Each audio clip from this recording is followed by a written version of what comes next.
What if I told you the most dangerous thing in America isn't a gun, a riot, or a protest? It's a textbook. A book that teaches your child their ancestors were nothing but slaves. That rebellion was violence. That resistance was extremism. That their history began with chains. And what if I told you Malcolm X predicted this exact moment in 1965, and we ignored him? So ask yourself, why did 34 states pass laws banning the teaching of systemic racism right after George Floyd was murdered? Why does the same country that funds museums for the Holocaust ban classrooms from teaching about Tulsa? And why are teachers being fined $10,000 for showing students the truth, but not for lying to them? This isn't education. This is ideological warfare in the battlefield. Your child's mind? Malcolm didn't just ask that in 1965. He was exposing a program, a system designed to make black people ashamed of their origin so they'd never reclaim their power. But in 2025, the question has evolved. Who taught you to forget your history? Because now it's not just about self-hatred. It's about state-sponsored amnesia. In 1965, Malcolm said, "The white man's society is built on the control of knowledge. It decides what is taught, who is remembered, and what is forgotten." He wasn't ranting. He was forecasting. And today, we're living in the final phase of that forecast. Let's look at the proof, according to the Southern Poverty Law Center 2023 only. 8% of us high school seniors can explain slavery's role in the economy. 44% of Americans believe slavery is not important to understanding the 44%. That's not ignorance. That's success. Because that's exactly what the system wants. Now, look at what's happening in classrooms. Florida banned AP African American Studies. Why? Because it included intersectionality, black feminism, and reparations. The College Board responded by removing Malcolm X, queer theory, and capitalism critiques. Texas approved a textbook that says enslaved Africans were brought to work and developed skills that helped them integrate. Yes, they turned genocide into a job training program. Tennessee, teachers face $10,000 fines for discussing divisive concepts, including the idea that the U.S. is systematically racist, but showing Gone with the Wind. Perfectly fine, so ask yourself, is this about protecting kids, or is it about protecting power? And why in 2025 are we seeing 34 states introduce laws to restrict race education right as black youth are waking up? According to Pew Research, 2024, 67% of young black Americans believe systemic racism is a major problem. That's up from 38% in 2015. Coincidence? Or cause and effect? Malcolm said, "The greatest weapon against oppression is the liberation of thought." It's not enough to erase. They have to replace in Oklahoma. A 2024 bill proposed teaching that slavery helped civilize Africans by giving them Christianity, language, and work ethic. Let that sink in. They're teaching that rape, torture, and family separation were acts of cultural uplift. In Missouri, curriculum draft claims enslaved people gained protection and community under bondage.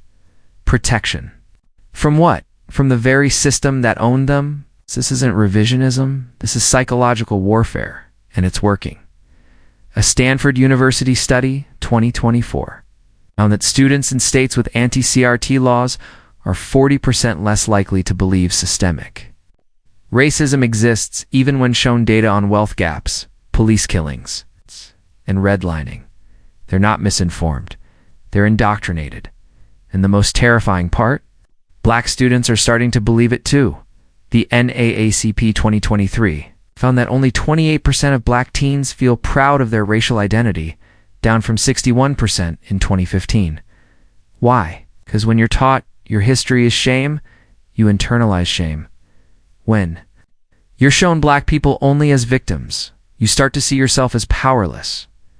Malcolm called this mental slavery. And he said, the worst kind of slave is the one who doesn't know he's enslaved.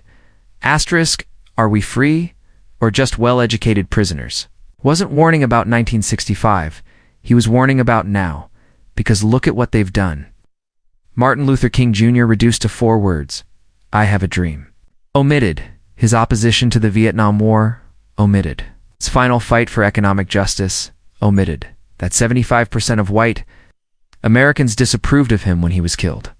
Harriet Tubman turned into a children's book character, omitted that she was a Union spy, a soldier, a liberator who never asked for permission. Malcolm X himself reduced to by any means necessary, stripped of his evolution, his global vision, his final call to take the struggle to the UN. They didn't silence him, they sanitized him. And now, they're doing it to entire generations. So ask yourself, why is Columbus Day still celebrated but Juneteenth only became a federal holiday in 2021? After black people had been free for 156 years. Why did kids learn about the Boston Tea Party, but not the 1965 Watts Rebellion, where 34 people died fighting police violence? Why is To Kill a Mockingbird required reading, but the autobiography of Malcolm X banned in multiple schools? What message does that send? That white rebellion is heroic. Black rebellion is dangerous. White discovery is history. Black survival is. Footnote, and that's the goal. Asterisk, let's go back to 1868. After emancipation, the U.S. didn't build schools to teach black people their history. It built schools to assimilate them. The Hampton Institute, founded to civilize black people, taught obedience. It's not leadership. Its founder, General Samuel Armstrong, said, "The black man must be trained to be useful to the white man." Asterisk, that's not education. That's colonial programming. And today, the model hasn't changed.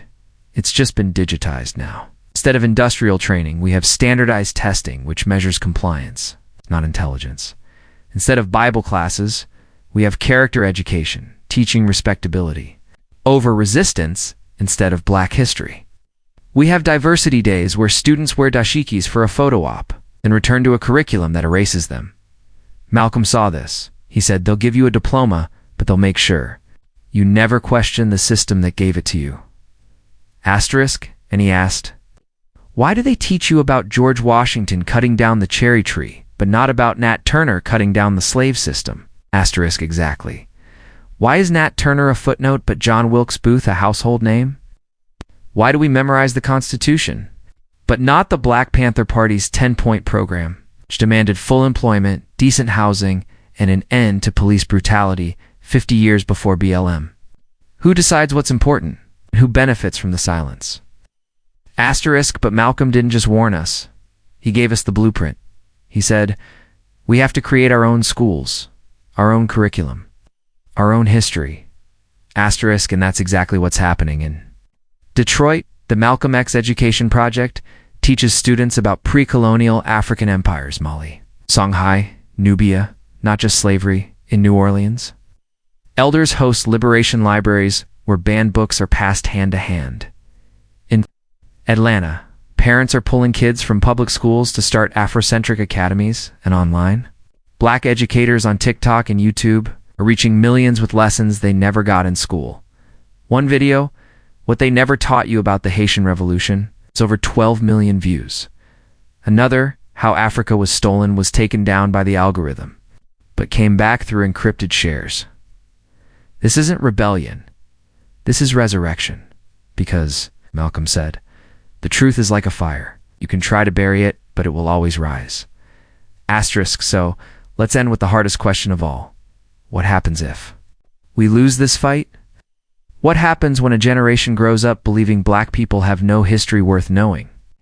When they think resistance is violence, not justice? When they think equality was achieved in 1964, not ongoing? When they think their pain is an anomaly, not a pattern? We won't just lose history, we'll lose the ability to fight back. Because you can't liberate a people who don't know they're oppressed. You can't organize a community that doesn't know its power. You can't win a war if you don't know what's happening. Malcolm didn't just warn us, he gave us a mission. Pick up a book like a weapon. Because the pen and the mind are the only things they can't jail. Asterisk, so tonight. Don't wait for permission. Don't wait for a curriculum. Don't wait for a holiday. Teach yourself. Teach your children. Teach your community. Read the autobiography of Malcolm X. Watch Eyes on the Prize. Study the Moynihan Report and why it was wrong. Learn about Marcus Garvey, Claudia Jones, Robert F. Williams. Because the system doesn't want you to know their names, and that's why you must. Asterisk. Malcolm X didn't just warn us in 1965. He gave us a survival guide, and the first rule is never let them erase you, because history isn't. Written by the victors, it's reclaimed by the survivors, and we are still here. Asterisk. If this video shook you like it, not for the algorithm, but as an act of defiance, subscribe because this knowledge won't be taught in schools. Comment below. What's one piece of Black history they never taught you? Share this with someone who needs to wake, because silence is no longer an option. Thank you for watching. We'll see you in the next one. Asterisk.